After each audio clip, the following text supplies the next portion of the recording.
Salutare și bine ați venit la un nou episod. Azi voi pregăti un mic dejun mai special, mai deosebit.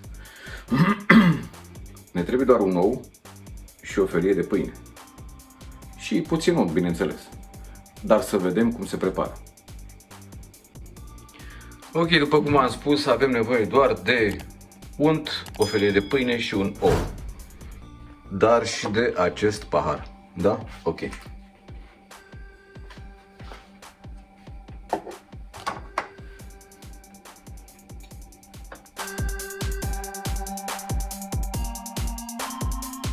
Ok, așa trebuie să arate felia de pâine. Vedeți, găurită, i-am scos miezul de aici.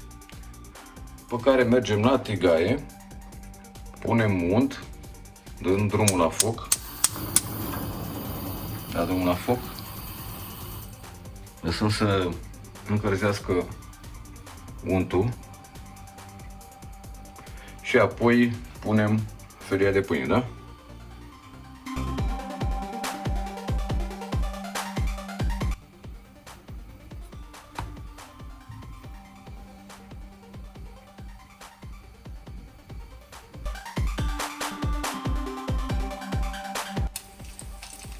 Ok, a început să prăjească pâinea, acum punem și oul.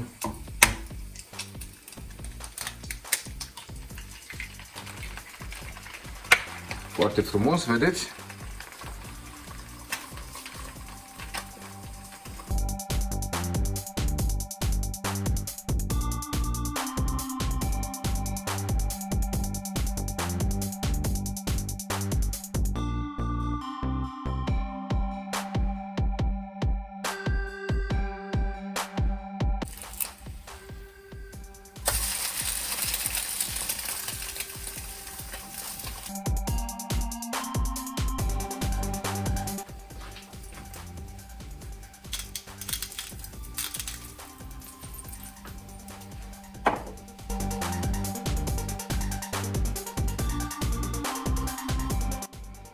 Ok, ia să vedem cum a ieșit.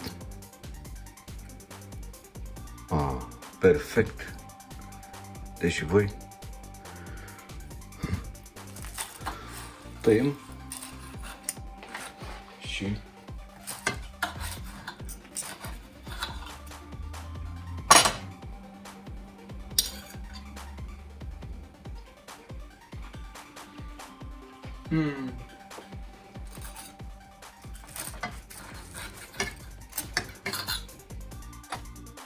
Ok, dacă v-a plăcut acest mic dejun, nu uitați să dați un like, un comentariu, să-mi spuneți dacă l-ați făcut și voi și v-a plăcut.